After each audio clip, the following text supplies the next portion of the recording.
Today we're going to talk about investors and 1031 exchanges and what do you do with your gains when you sell a property that has appreciated in value and you've paid down the home. Hello, this is David Xie with the Xie Mortgage team. There's two things that you can currently do when you sell an investment property, and as everyone knows, when you watch these videos, you know that I love investing, and investment properties is certainly one of those things that I love investing in. So the first thing you can do is you can definitely pay the taxes on the gain, short-term or long-term gains. And then the second thing that you can do is you can move the gains to another property under the 1031 exchange and legally defer your taxes.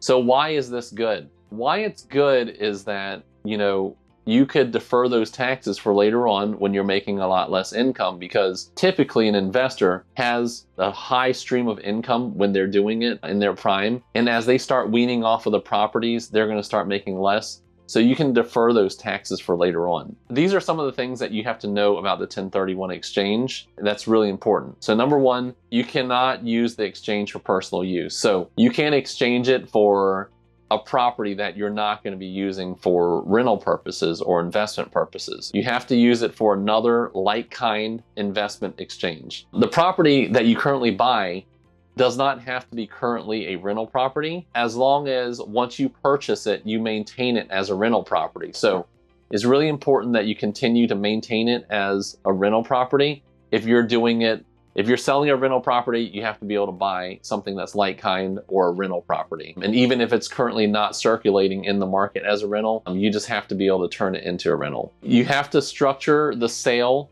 of your investment property and have it declared as a 1031 exchange prior to selling your property and purchasing the new property. Typically, you're going to have to get a qualified intermediary, and there's a lot of companies out there. I have no horse in this game, so you pick your own, and there's no relationship to anybody in this transaction to basically hold the funds until they can be transferred over to the seller of the property that you're looking to buy. As an investor, you have to purchase the like-kind replacement property that is equal to or greater than the net purchase price of the sale. To explain this, that's a lot of words, right? When you're selling a property, and let's just say you sell it for $200,000, you have to be able to purchase another property that is basically $200,000 or more to do the like-kind exchange. However, there is one caveat.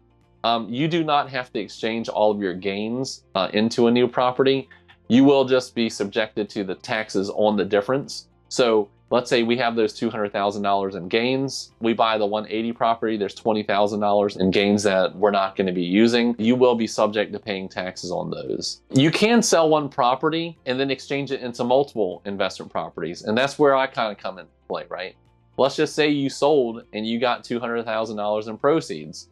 You could literally break those up into $15,000 segments and purchase 4 other properties with a loan, and that would definitely be considered the like-kind exchange. You can also sell multiple properties and combine it into one for the 1031 exchange. Some of the timelines and deadlines that have to be met are typically hey, once you sell the property, you have a certain period of time to identify a property. And now that we're more in a buyer's market, it's going to be a lot easier to identify those properties. Whereas when the market was super hot and it was a seller's market and there were 25 offers on something, and then 1 out of 25 are your chances, you almost have better gains or chances of winning something playing the lottery. Just know that you do have some sort of timeline. A simultaneous closing is not really necessary, so you don't have to simultaneously close on the sale of your house and then purchase the same day. You will have some time to kind of go through everything. There are no limits to the amount of 1031 exchanges that you can do in your lifetime, so that's definitely a huge advantage. But definitely take advantage of the 1031 exchange. Take advantage of cost segregation. Get involved and have a financial planner, have a real estate attorney, have a tax attorney, all kind of get together and talk about all these advantages that you can kind of take advantage of to continue to build wealth and to defer your taxes. If you have any questions or concerns on the 1031 exchange and why it will help you as an investor and how you can benefit off of it, I'd love to talk to you and just go over some of my knowledge and some of my experience that I've had.